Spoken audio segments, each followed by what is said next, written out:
Hi friends नमस्कार। तो आज रहा वीडियो आम इंडियन ऑयल 14 के टैंक बनवा। तो आप आम पकईचु सीट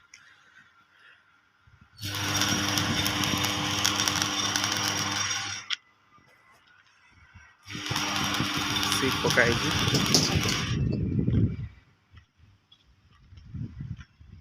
गोटे सीट दुईटा तीन टा चार्टा पाँचटा। तो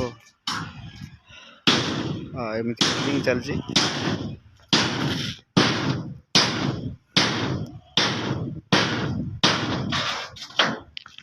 सीट जॉइंट रे वेल्डिंग हम। तो वेल्डिंग हो सारा पर ये आमर रोलिंग मशीन अच्छी रीलिंग मशीन रे टैंक बना। तो यहाँ आमर रोलिंग मशीन रे बेंड करा ये जो हुक अच्छी ये हुक रे झिका हम टैंक बेंड करा। तो लास्ट एमती हम टैंक देखो ये अच्छी